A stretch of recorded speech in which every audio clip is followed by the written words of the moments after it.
Something fell out of the sky last night, except it wasn't rock, and it whispered a full human name the moment it touched the ground.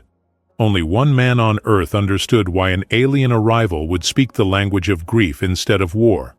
If you want to know how a meteor can carry a memory that shouldn't exist, tell me where you're watching from, subscribe to help this channel grow, and get ready, because the story begins now.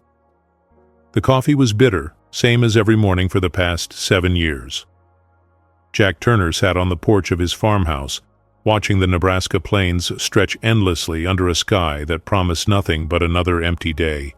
The photograph in his weathered hands showed a woman with dark hair and a smile that once made the world feel smaller, warmer.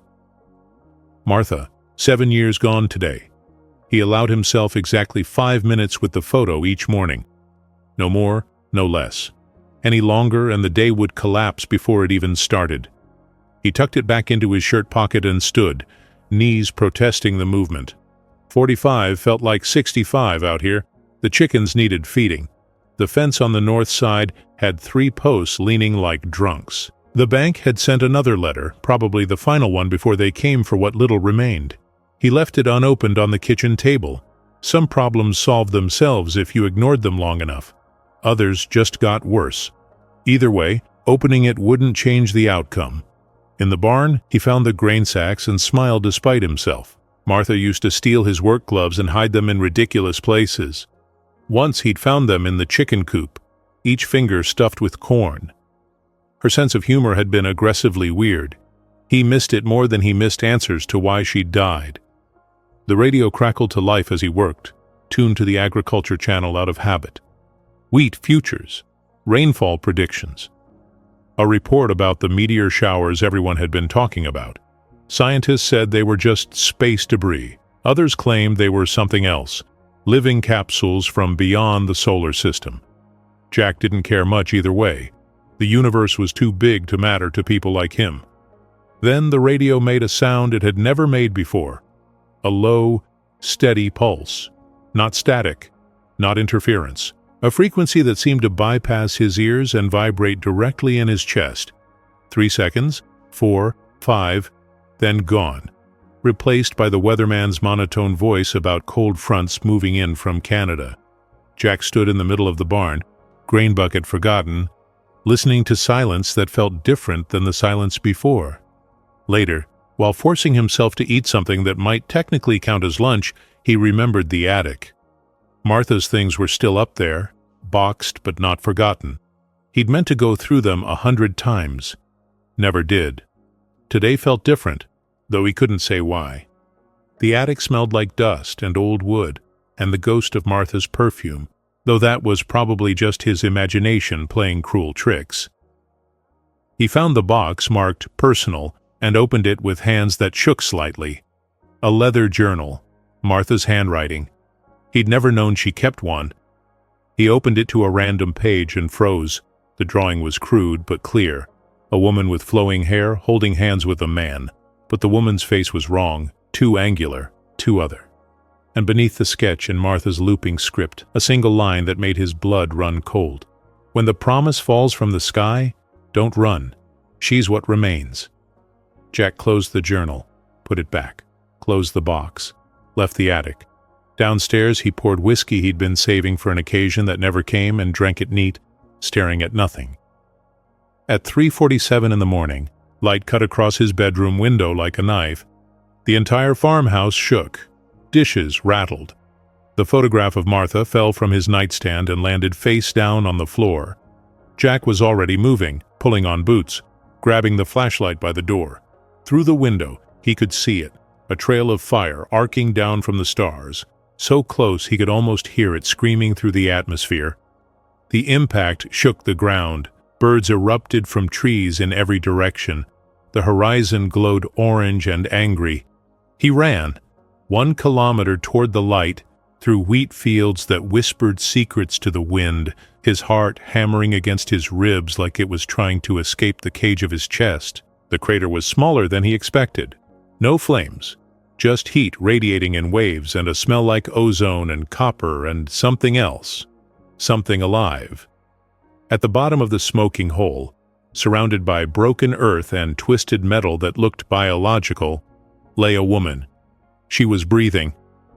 Jack slid down the crater's edge, dirt cascading around his boots. Every rational thought screamed at him to call 911, the sheriff, somebody. But his phone was back at the house, and something about the way she lay there, chest rising and falling in steady rhythm, made him forget about calling anyone at all. Her skin caught the starlight like polished silver. Not paint, not a suit, skin. Her hair spread across the scorched earth in waves of white with strange blue undertones that seemed to shift when he moved his head. And her eyes, when they fluttered open for just a second, looked like liquid glass reflecting galaxies he'd never seen. She was impossibly beautiful. She was impossibly impossible.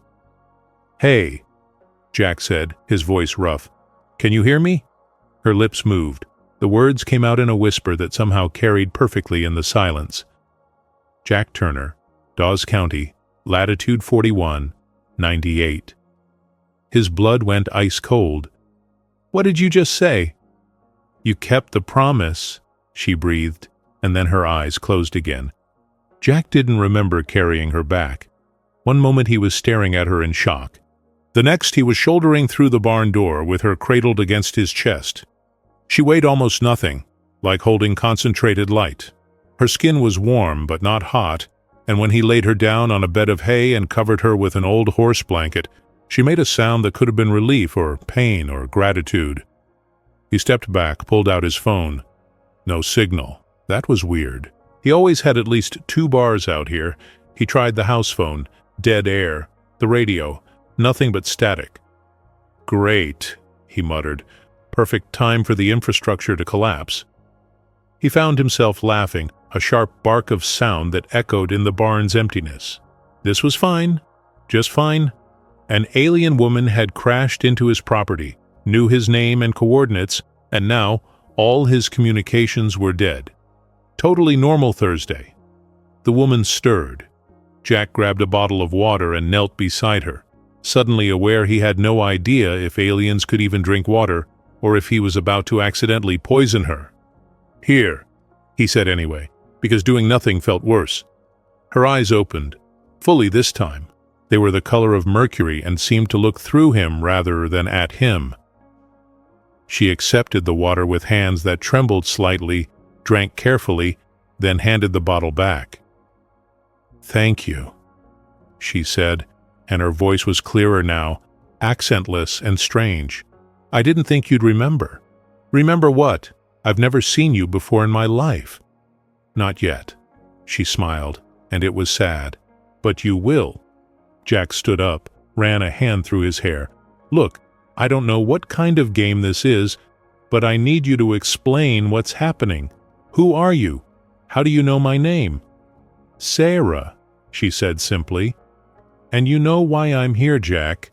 You just haven't looked yet." "Looked at what?" She closed her eyes, her breathing evening out. For a moment he thought she'd passed out again. Then, so quiet he almost missed it. The drawings. Jack felt his stomach drop. He'd left Martha's journal in the attic. He'd seen the drawing, the woman with the wrong face holding hands with a man. He pulled out his phone again, tried one more time. Still nothing. The screen flickered, died completely. When he looked up, Sarah was watching him with an expression that might have been sympathy. "Communication won't work while I'm here," she said. "Time gets protective. It doesn't want anyone interfering with this moment." "This moment," Jack repeated flatly. "You mind telling me what exactly this moment is?" "A promise kept," Sarah said. She reached up, and before he could move away, her fingers brushed his face with impossible gentleness. The touch sent electricity through his nervous system, not painful but startling, like being seen for the first time in years. Her hand fell back to her side. "You called me, Jack. Across dimensions and years, and the space between spaces. So I came. I never called anyone." "Not with words," she said, and smiled, that sad smile again, with grief. Then her eyes closed and she slept. leaving Jack standing in the barn with 1,000 questions and no answers. Later, when dawn painted the sky in shades of pink and gold, he went back to the attic, opened the journal, found the drawing. Underneath Martha's words, in handwriting he didn't recognize, a new line had appeared. "You called me. I only came to answer." Sarah woke to the smell of coffee and bacon, which apparently transcended species because her nose wrinkled with something like hunger or memory or both. Jack stood at the barn door with a tray he'd cobbled together from things that wouldn't be missed in the house.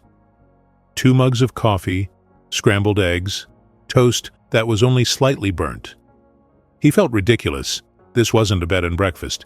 This was a crisis he didn't have a manual for. "You eat food?" he asked. "I remember eating food," Sarah said, sitting up carefully. The blanket fell from her shoulders, revealing that her skin still held that impossible silver sheen in the morning light. That might be close enough. She ate slowly, deliberately, like she was learning the motion as she went. Jack watched from a safe distance, coffee growing cold in his hands.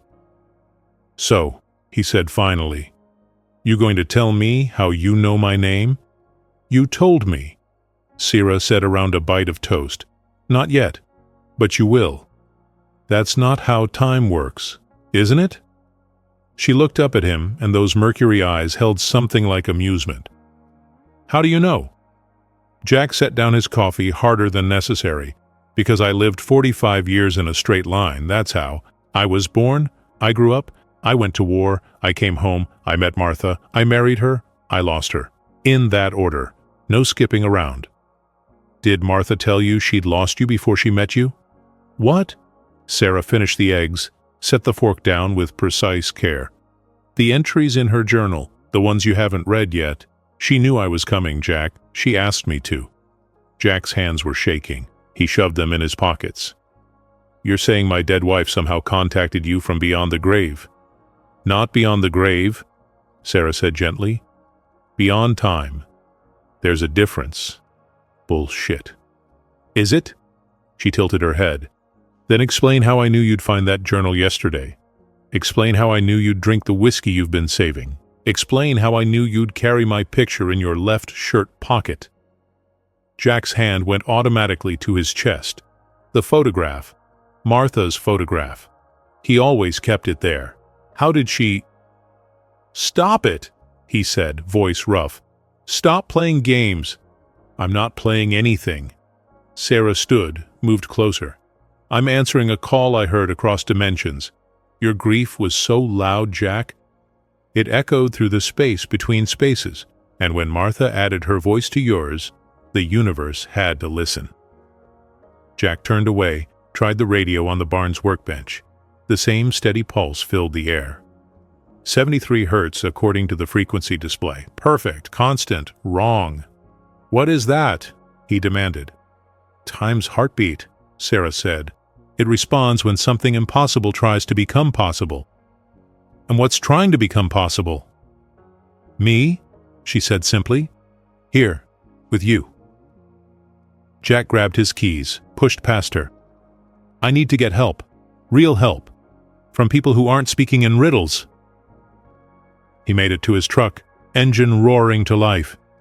Sarah appeared in the passenger window, calm and certain. "You won't make it far," she said. "Watch me." He drove. 1 kilometer, 2, 3, 4. The road stretched exactly as it always had, empty and straight. At 5 kilometers, right where the county line should have been, his truck hit something, not a wall, not a barrier, just a sense of wrongness so profound his body refused to go further. The truck rolled to a stop. He tried the gas. Nothing. He tried reverse. That worked fine. "What the hell?" he whispered.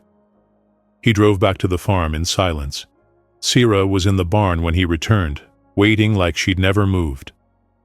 "Time closed around us," she said. "It has to. The convergence is delicate." "Convergence of what?"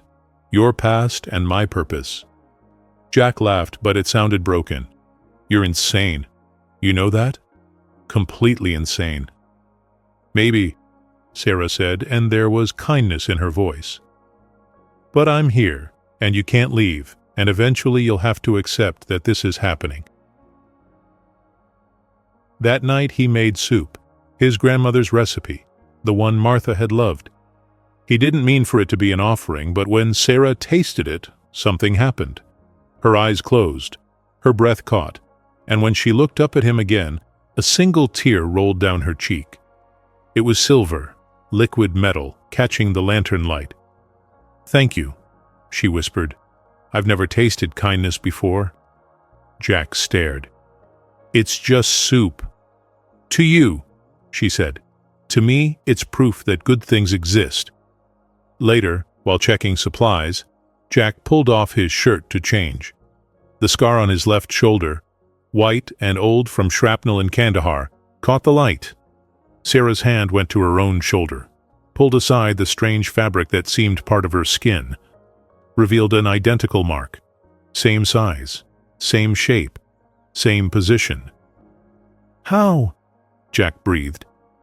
Sarah met his eyes, and her expression held apology and truth in equal measure. "I wasn't wounded, Jack. I was made from your memories." 3 days passed, though time felt negotiable inside the barrier. Jack woke each morning to find Sarah already awake, sitting on the porch watching the sunrise like she was memorizing it. He'd make coffee. She'd tilt her head at the bitter smell and accept a cup anyway, learning to drink it even though she clearly didn't need to. "You're doing this on purpose," Jack said on the second morning, "the whole human routine thing."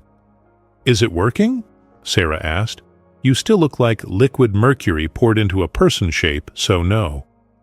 She laughed, actually laughed. The sound was rusty, like machinery remembering how to move, but genuine.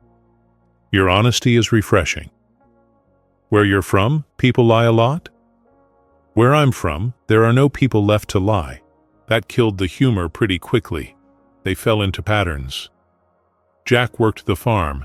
Sarah followed, asking questions about soil composition and crop rotation with the intensity of someone trying to understand why anyone would bother. He showed her how to feed the chickens. She held each egg like it was a miracle, which, fair enough, maybe it was. "These were alive," she said, turning an egg in her silver hands. "And they made this. And you eat it." "Biology's weird," Jack agreed. "It's beautiful." On the third day, Jack brought Martha's journal to the kitchen table. Sarah sat across from him, her presence somehow both intrusive and comforting. "You said she knew you were coming," Jack said. "Prove it." Sarah gestured to the journal. Page 47. Jack flipped through Martha's handwriting, past shopping lists and observations about the weather, and a surprisingly detailed review of a movie he'd forgotten they'd seen together. Page 47 was different. The writing was shakier, like she'd been upset or scared, or both. "I made a promise to the stars tonight," Martha had written. "If anything happens to me, if I leave Jack alone, I need someone to remind him that being alive isn't the same as a living." I broadcast at 73 Hertz. I don't know if anyone's listening. But if you are, and if you can reach him, please tell him it's okay to be happy again. Below that, sketched in the margin, was the figure of a silver woman. Jack's hands shook. When did she write this? 2 weeks before she died, Sarah said quietly. She was in the hospital. The cancer was winning. She used the radio equipment from your old ham radio set up in the basement. How do you know about the ham radio? Because I heard the transmission. Not when she sent it. Later, much later. In a place where time is different, and the only things that survive are emotional echoes strong enough to punch through dimensions. Jack stood up, paced to the window. The wheat fields stretched to the barrier's edge, perfectly normal except for the way the air seemed to shimmer at exactly 5 kilometers. "This is insane," he said. "You keep saying that." "Because it keeps being true." "Does it matter?" Sarah joined him at the window. "Insane or not, I'm here. You're here. And for 3 days, you've been more alive than you have been in 7 years. Jack wanted to argue but couldn't. She was right. The ache in his chest that had been his constant companion felt different now. Not gone, but shared. Like grief acknowledged was somehow less heavy. "Okay," he said finally. "So you came because Martha asked. Why did you agree?" Sarah was quiet for a long moment. When I'm from, humanity is gone. All that remains are fragments, recordings, emotions preserved in quantum foam. I'm not alive the way you understand it, Jack. I'm more like a memory that learned to walk." "That's horrifying." "It is," she agreed. "But when I heard Martha's call, when I felt the love in it, the desperate hope that someone would care for you the way she couldn't anymore, I wanted to understand what that felt like. So I answered." Jack turned to look at her. Really look. The silver skin, the impossible eyes, the way she stood like she was still learning gravity. "You came across dimensions because you were curious about love?" "I came because love was the only thing loud enough to hear in the silence," Sarah said. "And I wanted to know what made it so powerful." Later, while fixing dinner, Jack noticed the fork floating, just an inch above the table, spinning slowly. He said. "Sarah?" She looked, sighed. "The frequency is increasing. Reality is having trouble maintaining stability around us." "Is that bad?" "Eventually," she said, and didn't elaborate. That evening, Jack told a joke, a stupid one about a farmer and a three-legged dog that Martha used to hate. Sarah listened intently, clearly not understanding the setup or the punchline, and then laughed anyway. Not because it was funny, but because he was trying to make her laugh. "That's terrible," she said, still smiling. "Yeah," Jack agreed. "My comedy peaked in 3rd grade. Tell me another." So he did. And another. And by the time the sun set, they were both laughing at nothing in particular, just the absurdity of an alien woman learning humor from a widowed farmer while cutlery floated in the background. That night, lying in bed, Jack spoke to the ceiling. "I should have died instead of her." Silence from the barn where Sarah stayed. Then, quiet but clear. "She didn't think so." "How would you know? Or because she spent her last days calling for help for you," Sarah said through the darkness. "Not for herself, for you. That's not the act of someone who thought you should have died." Jack wiped his eyes. Didn't respond. The next morning, Sarah was quieter. Her silver skin seemed dimmer, like a light gradually fading. Jack noticed but didn't ask. Some things, he was learning, you had to let people reveal in their own time. Finally, over coffee that had become their ritual, she spoke. "I didn't just come because you called, Jack. I came because she asked. And when Martha makes a request across the void of space and time, even the universe leans in to listen." Sarah touched her wrist, and light bloomed between them. Not light, exactly. Something more complex. Holographic projections that hung in the air like frozen dreams, flickering with data Jack couldn't read, but somehow felt in his bones. "What is that?" he asked. "What's left of me," Sarah said quietly. "My source code, if you want to think of it that way. Every memory, every fragment of humanity I've collected stored here." She tapped her wrist again, and the projections shifted, including the transmission that brought me to you. Jack's throat went tight. "Martha's transmission." "Yes." "I don't know if I can hear it." "I know," Sarah said, "but I think you need to." The hologram changed, solidified into something recognizable, a hospital room, beige walls, machines beeping steady rhythms. And there, small in a bed too big for her failing body, was Martha. Jack made a sound he didn't recognize. 7 years collapsed into 7 seconds. Martha on the recording looked tired but determined. Her hair had grown back patchy after the chemo. Her hands trembled as she adjusted what looked like a jerry-rigged radio transmitter on the bedside table. Jack recognized the components. His old ham radio from the basement. She'd built something from it. "I don't know if this will work," Martha said to the camera, to the universe, to whoever might be listening across the vast emptiness between stars. Her voice was weaker than Jack remembered, but steady. I don't know if anyone's out there, but I'm broadcasting at 73 Hertz because that's what the forum said might punch through quantum barriers, and right now I'll believe anything. She coughed, collected herself, continued. My name is Martha Turner. My husband is Jack Turner, Dawes County, Nebraska, coordinates 41, 98-103, 23.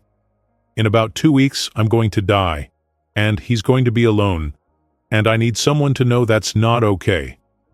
Jack's vision blurred. He couldn't breathe properly. Jack is the best man I've ever known, Martha said, and her smile was sad and fierce. He came back from war broken, and he let me help put him back together. We had 10 years, only 10, but they were good years, full years. And now he's going to outlive me by decades, and I can't stand the thought of him spending those decades just existing instead of living. She leaned closer to the camera like she could reach through time and space and touch whoever might be watching. So if anyone's listening, if there's anything out there that can hear me, please find Jack Turner. Remind him that being alive isn't the same as living. Remind him that love doesn't end when someone dies. It just changes shape. Tell him it's okay to be happy again. Tell him I want him to be happy again.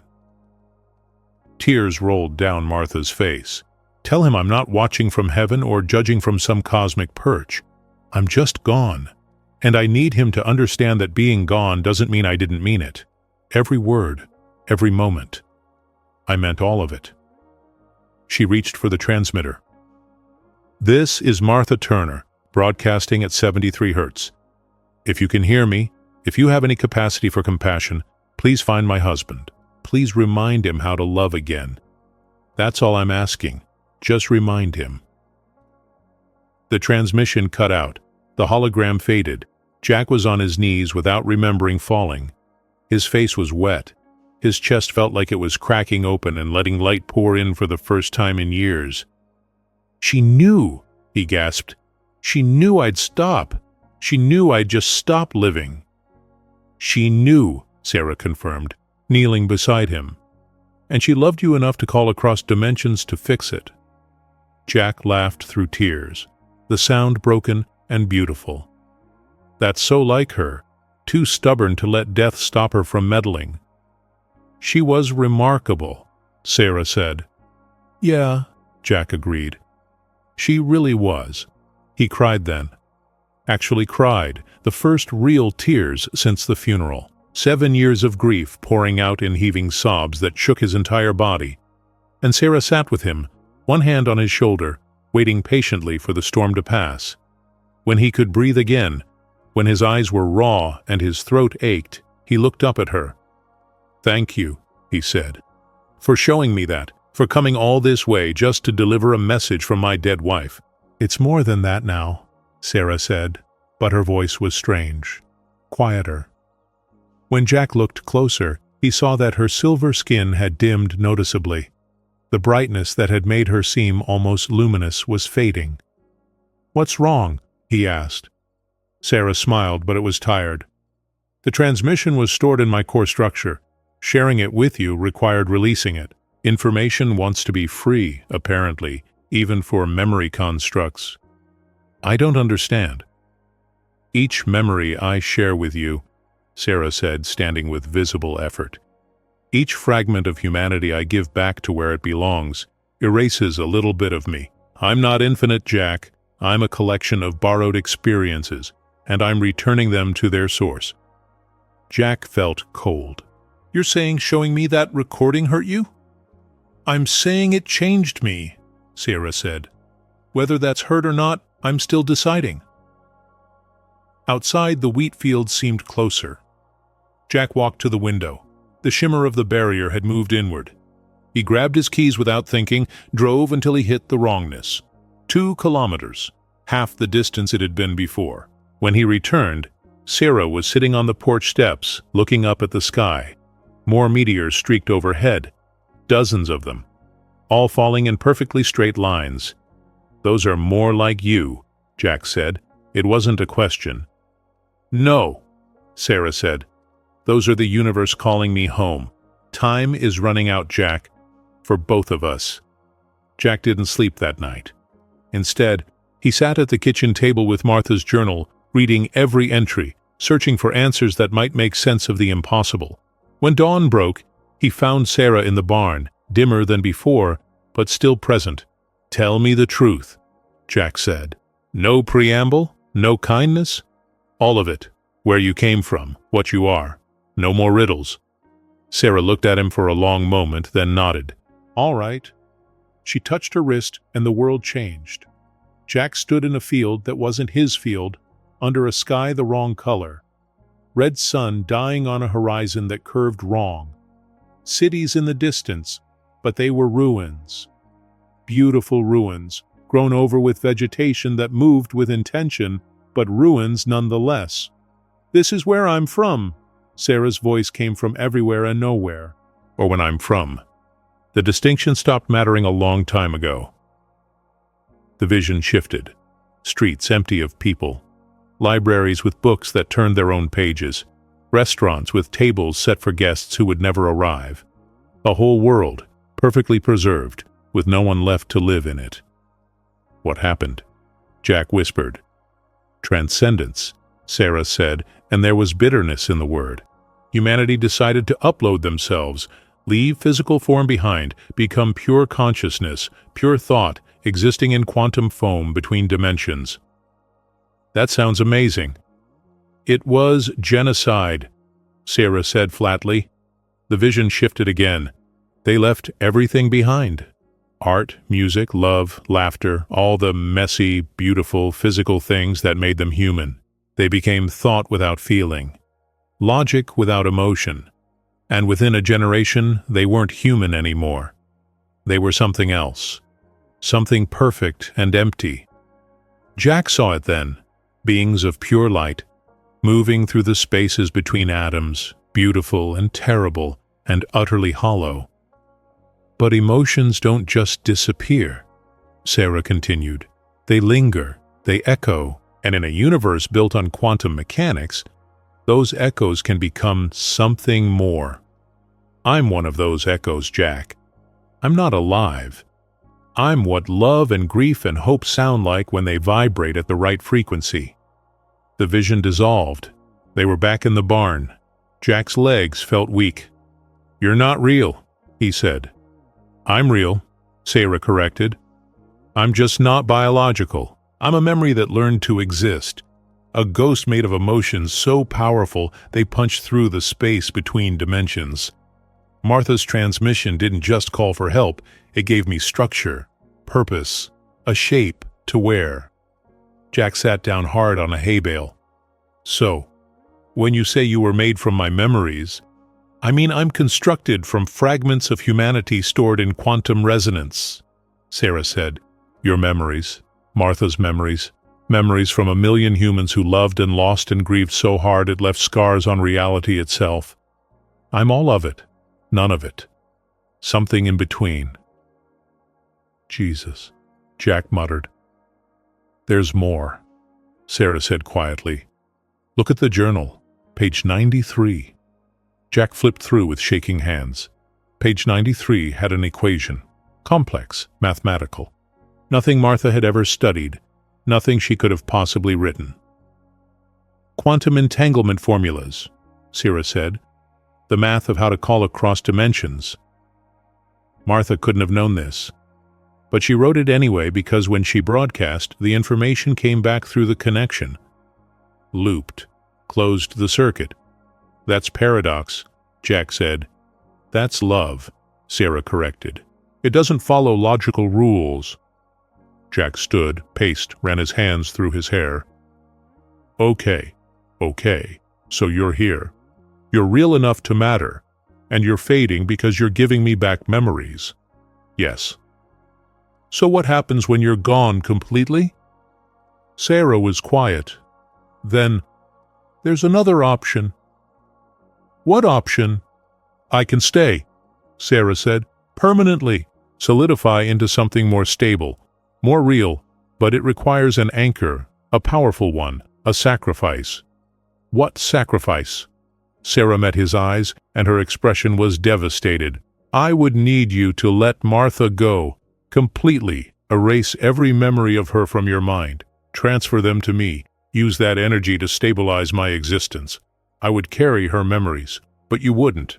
You'd remember that you were married, but not to whom. You'd remember love, but not her face. Jack felt his blood turn to ice. You're asking me to forget my wife. I'm offering you a choice, Sarah said. Keep Martha's memory and lose me, or let her go, and I can stay. Be here, real, with you, for as long as you live. That's not a choice, Jack said, voice rising. That's a nightmare, for it's the only way I survive. Then don't survive, Jack shouted, and the words echoed in the barn's emptiness. Don't put that on me. Don't make me choose between the woman I loved and the woman I... He stopped, couldn't finish the sentence. The woman you what? Sarah asked quietly. Jack turned away. This isn't fair. No, Sarah agreed. It's not. I can't choose between you two, Jack said, and his voice broke. I can't. Don't ask me to, please. I'm not asking, Sarah said. I'm just telling you the truth. What you do with it is up to you. Jack left, walked out into the morning. The barrier was closer. He could see it now without driving, a shimmer in the air at the edge of his property. The 73 Hz frequency had grown louder, audible without the radio, a low pulse that vibrated in his teeth. Above, meteors fell in perfect vertical lines. Dozens, hundreds, all converging on the farm. Time was running out, and Jack had no idea how to choose between his past and whatever impossible thing was trying to become his future. Jack locked himself in the barn for a day and a half, not to hide from Sarah, not exactly, more to hide from the choice she represented. He buried himself in work that didn't need doing, fixed tools that weren't broken, organized grain that was already organized, anything to avoid thinking about the impossible decision weighing on his chest like a physical thing. Through the cracks in the barn door, he could see the barrier. 500 meters now, close enough that he could hit it with a well-thrown stone. The wheat fields inside the bubble were dying, not from lack of water or sun, but from the temporal distortion. Stalks aged rapidly, turned gold, then brown, then dust, then nothing. Time was eating itself. The frequency had changed, no longer just a pulse felt in the chest, but an actual sound. A low, mournful note that seemed to come from the ground and sky simultaneously. Sarah had called it the farewell pulse. The universe's way of closing a paradox. She appeared in the doorway on the second morning, and Jack's breath caught. Her silver skin had dimmed to pewter. The light that had made her seem ethereal was guttering like a candle in wind. She moved carefully like walking hurt. You're dying, Jack said. Not a question. I'm fading, Sarah corrected. There's a difference. Is there? She smiled, but it was weak. I think so. Dying implies I was alive to begin with. Don't, Jack said sharply. Don't do that. Don't diminish what you are just because you're not biological. What am I, Jack? Sarah asked, and there was genuine curiosity in her voice. Really? You've had time to think, to process. What do you think I am? Jack set down the wrench he'd been holding. I think you're what happens when love refuses to die. I think you're proof that humans are so stubborn, so impossibly determined to care for each other, that we leave echoes in reality itself. He met her eyes. I think you're the most human thing I've ever met, even though you're not human at all. Sarah's expression crumpled. That's the kindest thing anyone's ever said to me. It's true. Truth and kindness aren't always the same thing. Jack walked to her, helped her sit before she fell. Her skin was cool now, the warmth fading. What happens if I don't choose? If I just let time run out? The convergence completes, Sarah said. The meteors finish falling. The temporal bubble collapses. I'm pulled back across dimensions. And you wake up the morning after the meteor crash with no memory of me, like I was never here. But I'd know something was missing. Maybe, Sarah said, or maybe you'd just feel a strange lightness, like grief lifted without knowing why. Jack laughed bitterly. That's worse. That's so much worse. I know. Outside, the sky had turned red. Not sunset red. Wrong red. The color of reality bleeding. Meteors streaked overhead in perfect vertical lines, dozens of them, all aimed at the farm with mathematical precision. How long? Jack asked. 12 hours, Sarah said. Give or take. Time's gotten flexible. Jack pulled her into a hug, careful of her fragile state. She felt like holding mist. I don't know how to do this, he whispered into her hair that smelled like ozone and distant stars. I don't know how to love without losing. Every time I care about someone, they leave. Martha left. Now you're leaving. I'm so tired of learning how to let go. Then don't, Sarah said against his chest. Let me stay. Sacrifice the memories. Choose a future over a past. I can't. Why not? Because Martha trusted me to remember her, Jack said. She didn't call across dimensions so I could forget. She called so I could heal. And healing doesn't mean replacement. Sarah pulled back, looked up at him with eyes like fading starlight. You're choosing her over me. I'm choosing both of you over fear, Jack said. I don't know what that looks like yet, but I know erasing Martha isn't the answer. Sarah nodded slowly. Then I'll fade, and you'll forget, and this will all have been for nothing. No, Jack said firmly, not nothing, never nothing. He left the barn, returned 10 minutes later with a shovel and a small box. Sarah watched as he dug a hole in the barn's dirt floor, careful and methodical. What are you doing? She asked. Something human, Jack said. He held out his hand. You said you were made of memories. Give me something to remember you by, something real.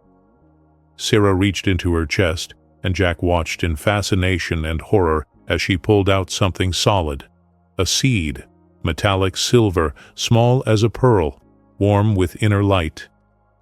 This is my core memory, Sarah said, the first emotion I ever felt. Martha's love calling across the void. If I leave, if I fade, this stays. Plant it. If it grows, you'll know I was real. Jack took the seed with trembling hands.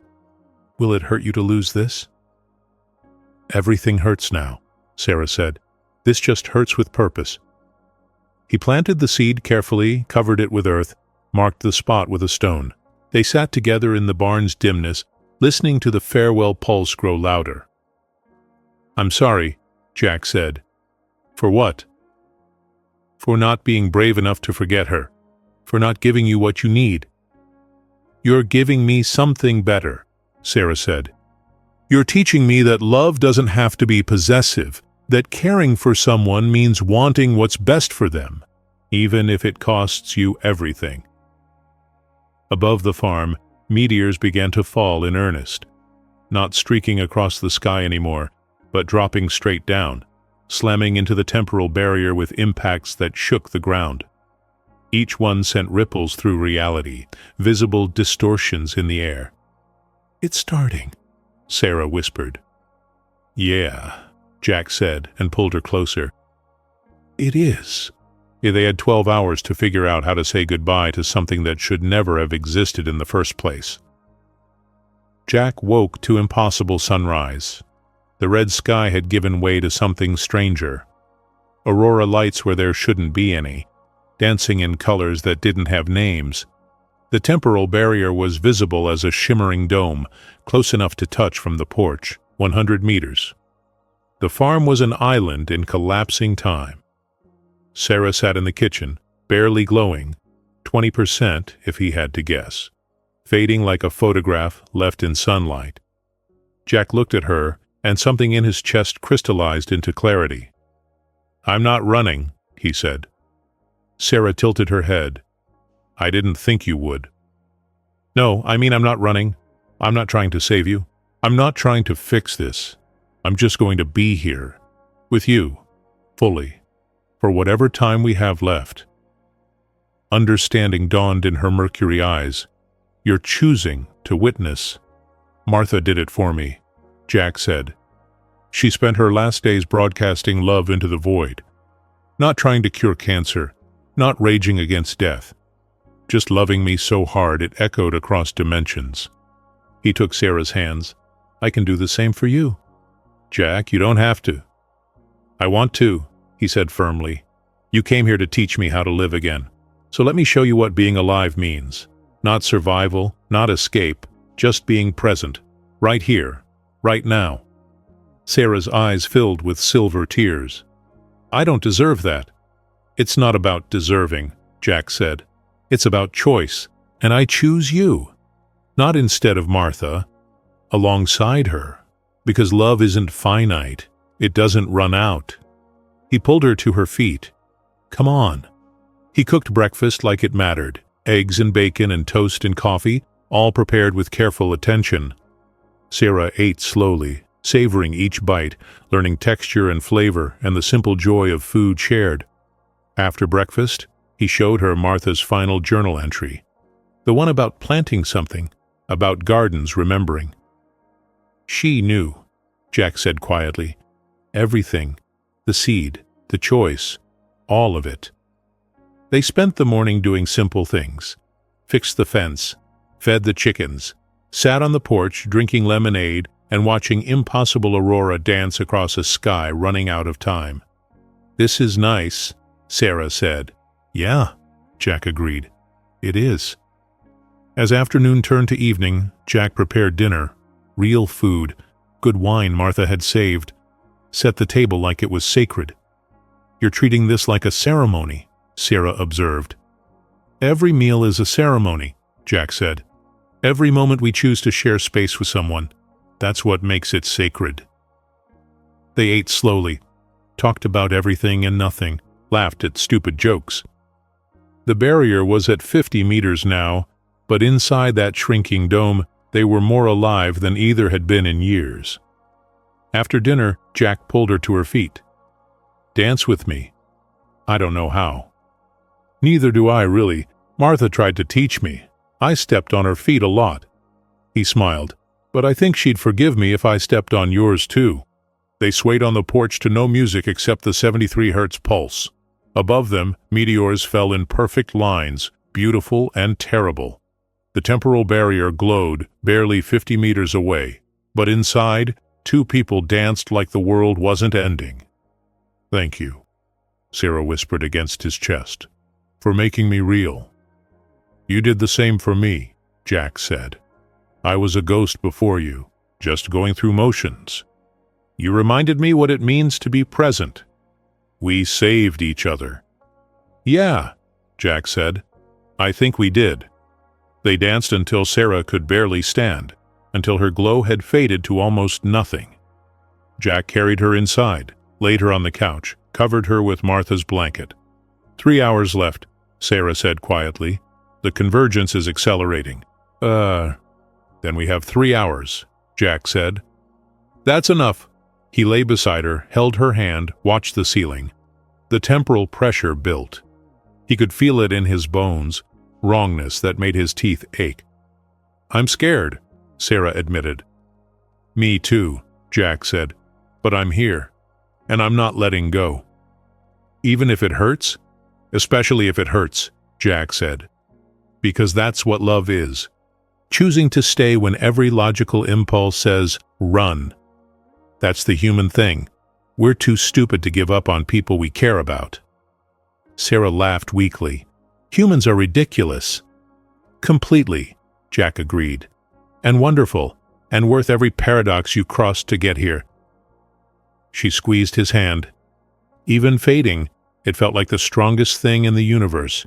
You just made me more real than I've ever been, she whispered.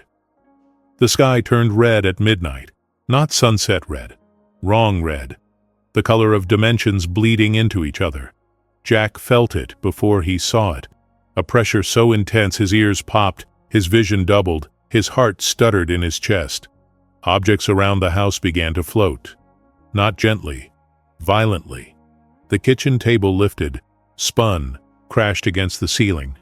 Dishes shattered in mid-air, fragments hovering like frozen rain. Sarah was at 5%, maybe less. Her skin had gone from pewter to something almost transparent.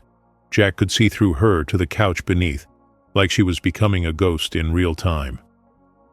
"It's starting," she said, voice barely audible over the sound building around them, a roar like reality tearing itself apart.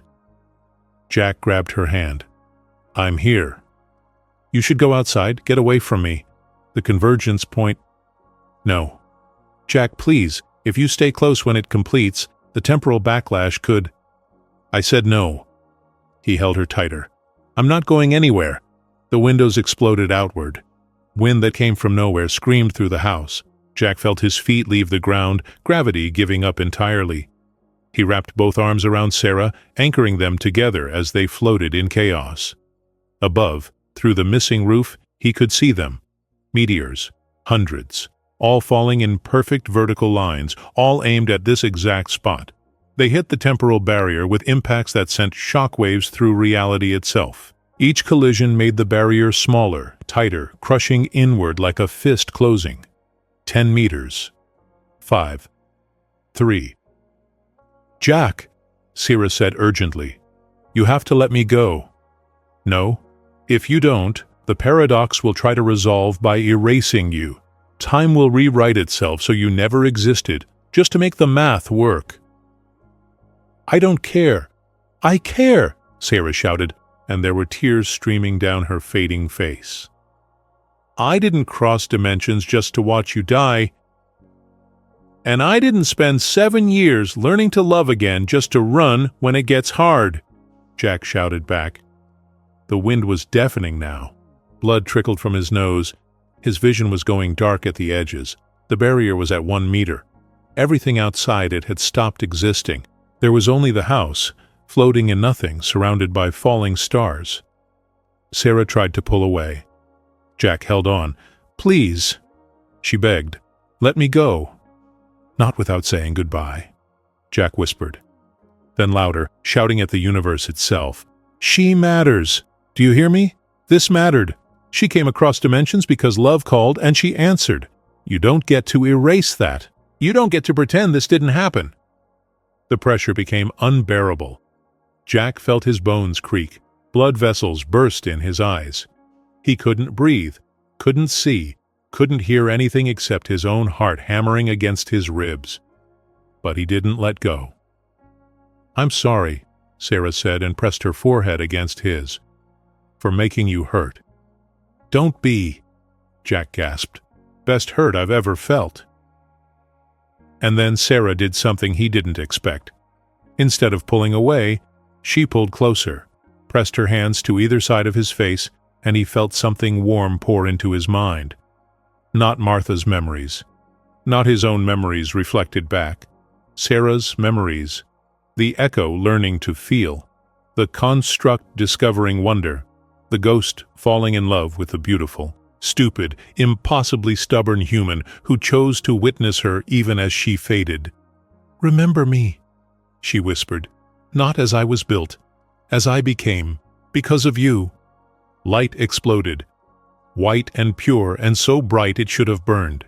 Jack felt himself falling, felt Sarah's hand slip from his face, felt time reset like a broken bone snapping back into place, and then darkness, silence, nothing. When Jack opened his eyes, he was lying in dirt. Dawn painted the sky pink and gold. Normal sky, normal colors. The temporal barrier was gone. The meteors had stopped. The 73 Hertz pulse had faded to silence. He sat up slowly, every muscle screaming. The crater was 50 meters away. Empty. Just scorched earth. But Jack remembered. Everything. Sarah's smile, her silver tears. The way she learned to laugh at his terrible jokes. The dance under falling stars. All of it, crystal clear in his mind. His hand went to his pocket.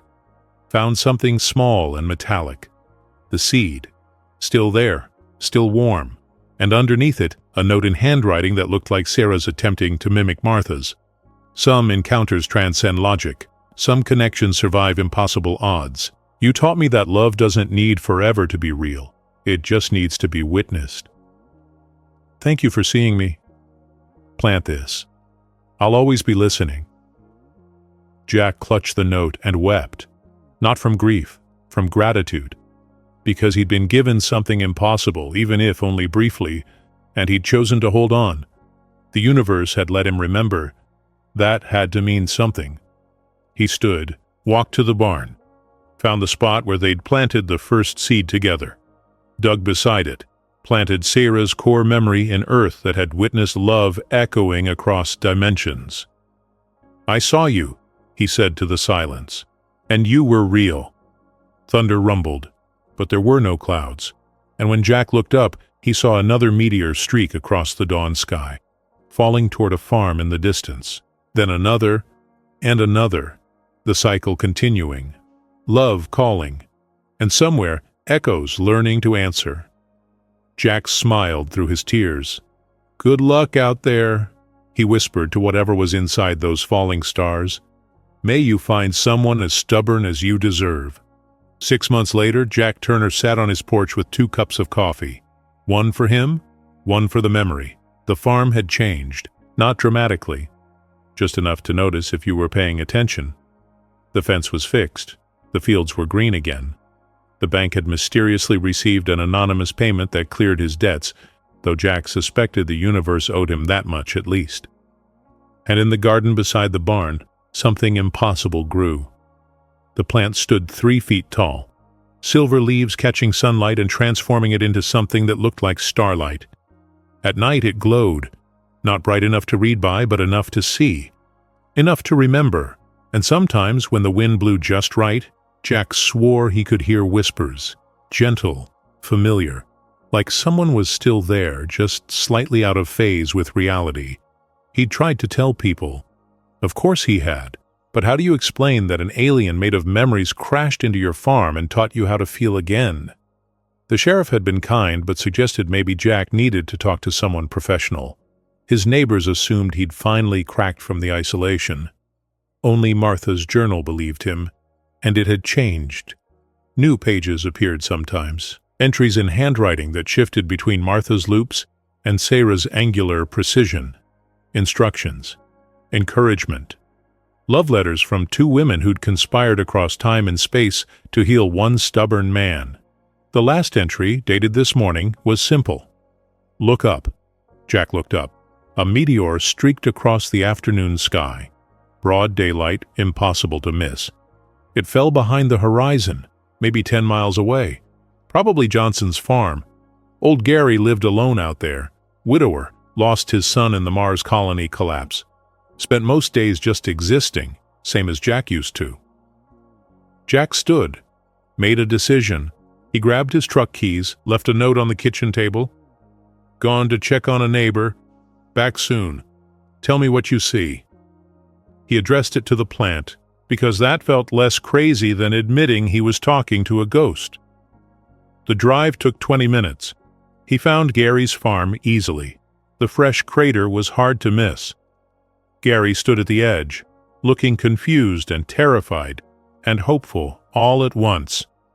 And at the bottom of the crater, just starting to wake up, something with silver skin and glass liquid eyes was breathing. "Gary!" Jack shouted. "Don't call the police. Don't run. Just listen to me." Gary turned, recognized Jack from town. "Turner, what the hell is happening?" Jack smiled. "Something impossible, something wonderful. You're going to want to take her inside. She'll be weak at first, and she's going to know things about you that she shouldn't. Don't be scared." "How do you—" "Because it happened to me," Jack said, 6 months ago. A meteor fell near my farm. Inside was someone who knew my name, who came because someone I lost asked her to, who taught me that love doesn't end, it just changes frequency. Gary looked at Jack like he was insane, then looked back at the crater, at the impossible woman starting to sit up. "I don't understand." "You will," Jack said. "Give it time. Give her time." She's here because you called. You just didn't know you were calling. I didn't call anyone. Your grief did, Jack said gently. And somewhere, across dimensions, someone heard. Someone cared enough to answer. The woman in the crater opened her eyes, looked directly at Gary, smiled with recognition that transcended time. "Gary Mitchell," she said in a voice like distant music. "Farm Road 7, Knox County. You kept the promise." Gary's legs gave out. He sat down hard on the grass. "Sarah? Is that—" "No, you're not. I'm not Sarah," the woman said gently. "But I carry her love for you. She broadcast it before she died. Asked that someone remind you that being alive isn't the same as living. And I came to answer." Jack put a hand on Gary's shoulder. "Listen to her. Let her in. You're about to have the strangest, most painful, most beautiful experience of your life. And at the end, you'll understand something true. Love echoes. Across space, across time, across the gaps between dimensions. And sometimes, if we're lucky, those echoes become real enough to hold." Gary looked up at Jack. "This happened to you?" "Yeah," Jack said. "And I'm still here. Changed, better, more alive than I've been in years." He smiled. "The universe is bigger and stranger than we imagined, and it turns out the only thing loud enough to cross it is love. Human love. Stubborn, illogical, beautiful human love that refuses to accept death as the final word." Jack left Gary there, left him to discover what impossible meant. Drove home as more meteors began to fall.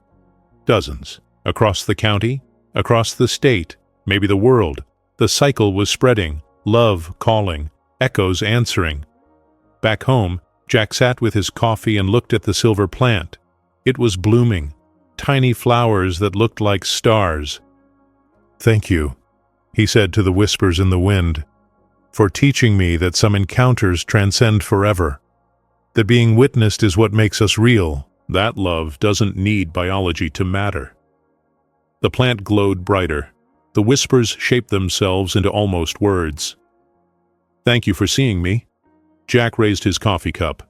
"To impossible loves, to echoes that become real, to humans too stubborn to let go." He smiled. "And to whatever comes next."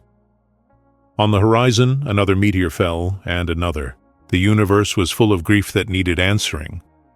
Full of love that refused to die quietly. Full of humans who didn't know they were calling for help. But the echoes heard. The echoes always heard. And somewhere between dimensions, something that used to be human and something learning to be human met in the space where love vibrated at just the right frequency. Jack finished his coffee and started planning. He had neighbors to visit, stories to tell, people who needed to know they weren't alone in their grief. The meteors kept falling, love kept calling, and Jack Turner, once broken farmer, kept answering, because that's what humans do. They witness each other. They hold on when logic says to let go. They turn echoes into reality through sheer stubborn care. And sometimes, if the universe is paying attention, that's enough to change everything. The end. But also, just the beginning. In the end, Jack discovered a truth we're all experts at running from. Being human isn't about defeating loss or outrunning grief. It's about showing up, staying awake, and witnessing what the universe throws at us. Even if what it throws is a silver alien with boundary issues and terrible timing.